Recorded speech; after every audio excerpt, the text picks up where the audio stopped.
Assalamualaikum warahmatullahi wabarakatuh. SM News kembali hadir menjumpai Anda.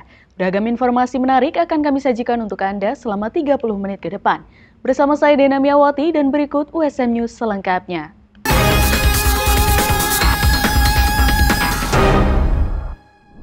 Setelah sukses menjalankan proker alat mitigasi bencana dan pengelolaan sampah pada pelaksanaan KKN sebelumnya, USM kembali melepas 40 mahasiswanya di 2 kelurahan yang ada di Semarang Timur untuk melaksanakan KKN tematik 4. Program KKN tematik 4 resmi dimulai setelah Universitas Semarang melalui Lembaga Penelitian dan Pengabdian kepada Masyarakat resmi melepas 40 mahasiswanya pada Selasa 15 April 2025. Berlangsung mulai 15 April hingga 13 Juni 2025, KKN tematik 4 ini mengusung 2 tema utama, yaitu ketahanan lingkungan dan mitigasi bencana, serta peningkatan kesejahteraan sosial dan ekonomi. Camat Semarang Timur Akbar Ali Nurdin SH menyambut baik pelaksanaan KKN di wilayahnya dan berharap para mahasiswa dapat menerapkan ilmu yang diperoleh di bangku kuliah secara langsung kepada masyarakat. Saya mewakili Semarang Timur, saya Camat Semarang Timur mengucapkan banyak terima kasih karena untuk kesekian kalinya kita menjalin hubungan yang sangat baik dengan USM. Alhamdulillah pada bulan ini kita ketempatan KKN tematik yang berjumlah 40 mahasiswa.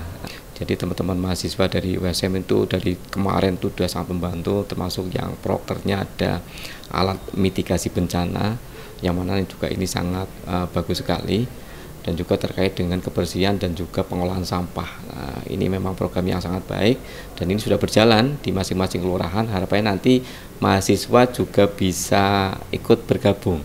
Nah, di situ mungkin ada inovasi-inovasi lain, harapannya untuk penanggulangan sampah semisalnya, jadi untuk bisa mengurangi debit-debit sampah yang ada di wilayah kami. Rektor USM Dr. Supari STMT berharap KKN tematik 4 dapat memberikan kontribusi nyata terhadap penanggulangan lingkungan dan kebencanaan. Karena KKN tematik bukan hanya kegiatan pengabdian semata, tetapi juga bentuk nyata implementasi pendidikan, penelitian, dan pengabdian kepada masyarakat secara bersamaan. Dalam masa Hari Raya Idul Fitri, Perum Perhutani Purwodadi menggelar pasukan pengamanan hutan. Gelar pasukan tersebut guna mengantisipasi adanya gangguan keamanan dari bahaya pencurian dan kebakaran hutan di wilayah KPH Purwodadi. Perum Perhutani Divisi Regional Jawa Tengah melaksanakan gelar pasukan pengamanan hutan dalam rangka antisipasi gangguan keamanan hutan di masa Lebaran, tepatnya di petak 126 Resort Pemangkuan Hutan atau RPH Tambak Selo, bagian Kesatuan Pemangkuan Hutan atau BKPH Karangasem, Kesatuan Pemangkuan Hutan atau KPH Purwodadi. Acara yang dipimpin langsung oleh Wakil Kepala Divisi Regional atau Wakadifre dan diikuti oleh Administratur, Wakil Administratur, segenap Kepala Seksi dan segenap Asper, Babin Jagawana, dan Rupol Hutmob, serta segenap KRPH, dan segenap anggota Pol Hutmob, serta segenap Polisi Teritoria atau Polter KPH Purwodadi. Ini Pak, kegiatannya apa Pak? Ini malam ini adalah apel siaga untuk menjaga hutan kita dalam masa libur Lebaran. Apa yang dilakukan Pak nanti Pak, oleh perhutani sendiri Pak? Kami tetap melakukan penungguan kawasan hutan dengan pos-pos penjagaan, pos kambut, ya, di beberapa lokasi di dekat hutan gitu. Ada posko, kemudian ada piket dari teman-teman selama masa libur Lebaran sampai dengan nanti setelah Lebaran. Ya, petugas dilengkapi apa aja Pak untuk membantu pengamanan di hutan? lapangan tentunya dibekali dengan alat-alat pelindung diri gitu ya, seperti tongkat atau segala macam, dalam artian agar supaya mereka juga tetap aman apabila ada pencuri yang melawan teman-teman. Tadi saat sebelum ada buka bersama Pak ya? Ya, betul. Gimana Pak dengan para anggota? Kegiatan tersebut kita jadi semakin seperti akrab antara player di manajemen KPH, Divre dengan teman-teman di lapangan. Itu salah satu keakraban di antara kita, selain kita memberikan pembinaan kepada teman-teman di lapangan supaya mereka lebih memahami apa yang harus dilakukan dan bagaimana untuk menangani permasalahan-permasalahan atau situasi yang di luar kontrol.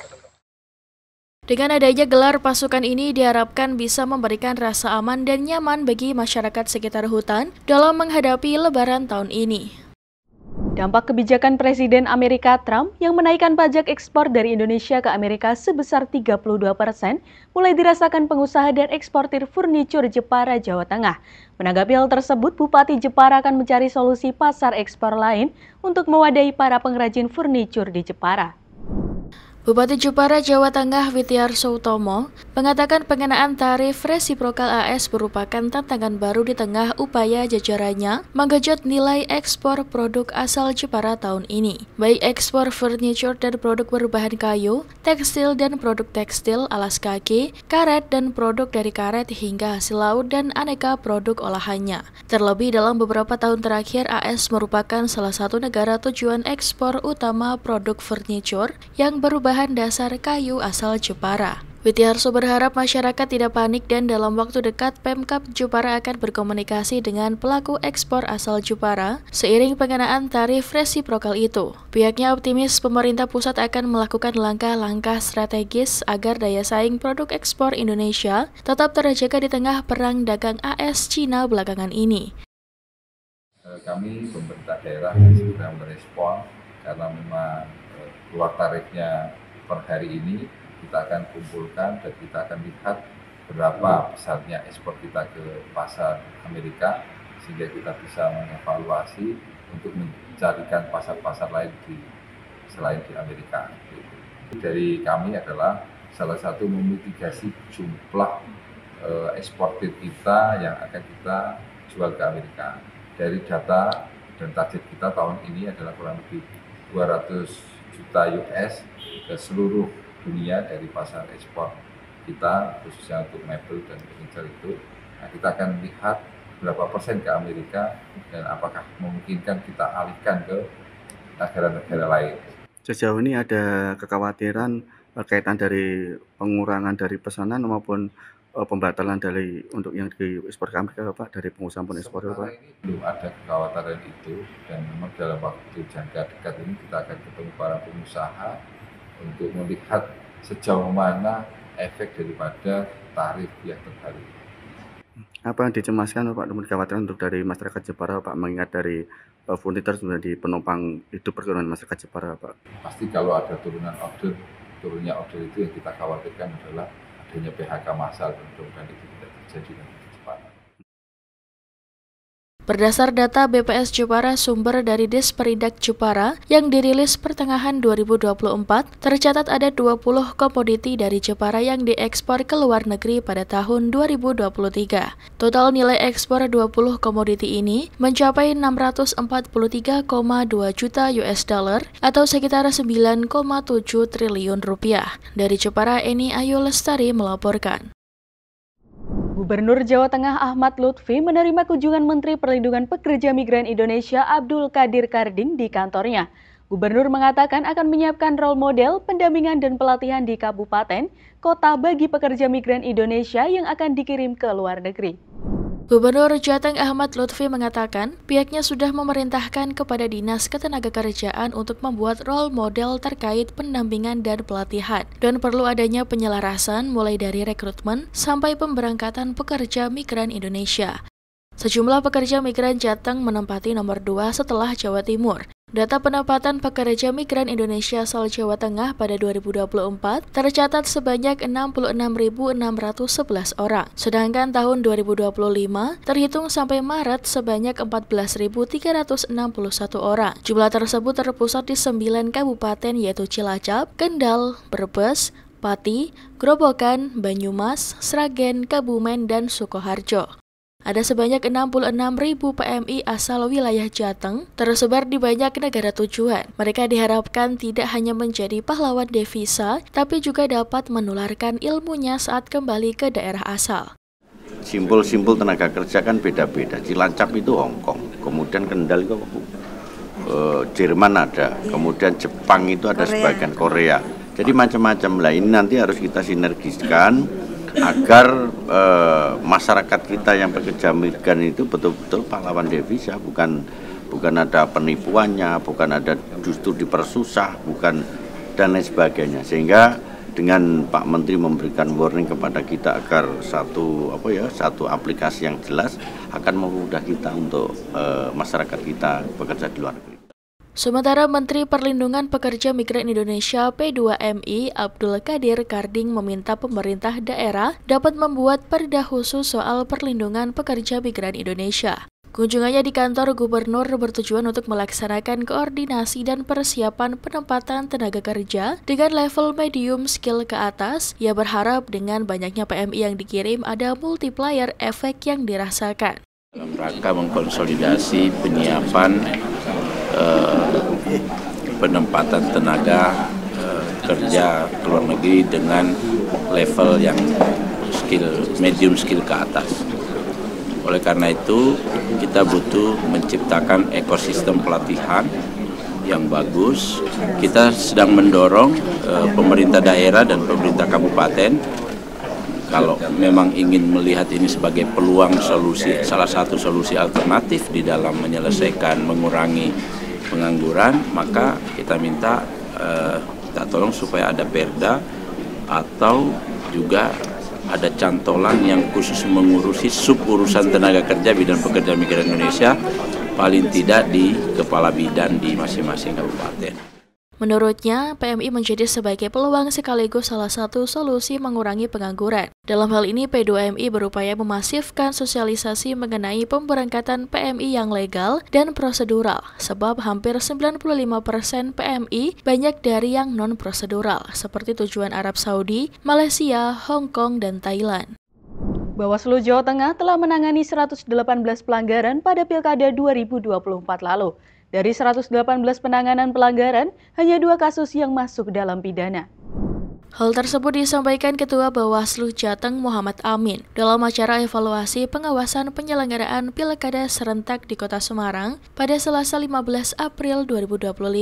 Dari 118 penanganan pelanggaran yang Bawaslu Jateng lakukan, hanya 2 kasus yang masuk dalam pidana, dan ada juga laporan dan temuan mayoritas adalah dari temuan. Amin menyebut jumlah pelanggaran lebih sedikit dibanding pada Pilkada 2018 silam. Adapun 2 kasus pidana pelanggaran Pilkada 2024 ada di Karanganyar dan Kabupaten Tegal. 2 kasus pelanggaran yang masuk pidana itu terjadi di Karanganyar oleh warga sipil dan Kabupaten Tegal oleh ASN. Untuk yang di Karanganyar, warga merobek atau menghilangkan alat peraga peserta pemilu lainnya. Kemudian yang ASN di Kabupaten Tegal soal netralitas. Adapun hasil penanganan dugaan pelanggaran yaitu sejumlah 42 kasus merupakan pelanggaran administrasi, 25 kasus merupakan pelanggaran kode etik, 2 kasus merupakan pelanggaran pidana, dan 49 kasus merupakan pelanggaran peraturan perundang-undangan lainnya. Sedangkan sebanyak 79 kasus terbukti bukan merupakan pelanggaran. Pada tahapan pemungutan dan penghitungan suara di Jawa Tengah berjalan dengan baik dan kondusif. Namun masih terdapat pemungutan suara ulang di 2 kabupaten atau kota, yaitu Kabupaten Pemalang dan Kabupaten Karanganyar. Untuk penyelesaian sengketa proses, Bawaslu Provinsi Jawa Tengah beserta Bawaslu Kabupaten atau kota telah menyelesaikan sejumlah 15 permohonan.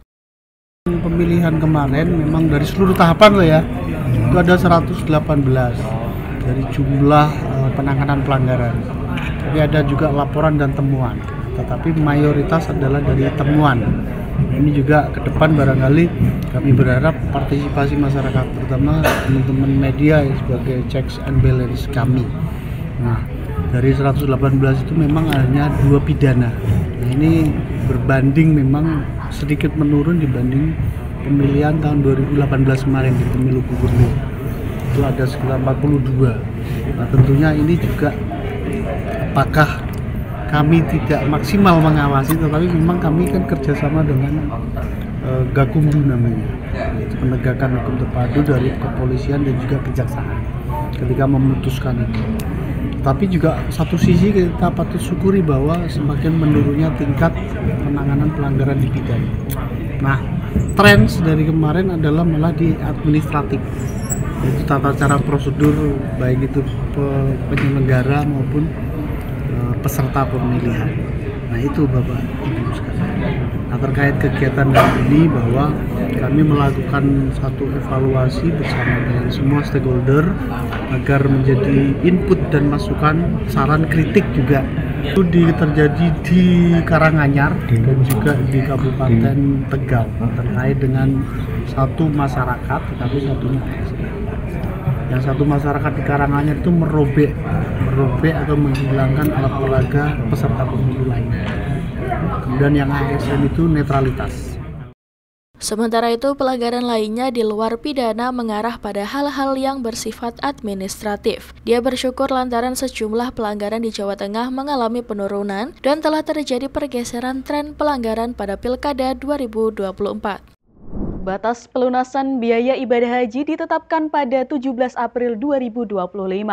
Untuk tahun ini, kuota calon haji Jawa Tengah capai 30.377 orang.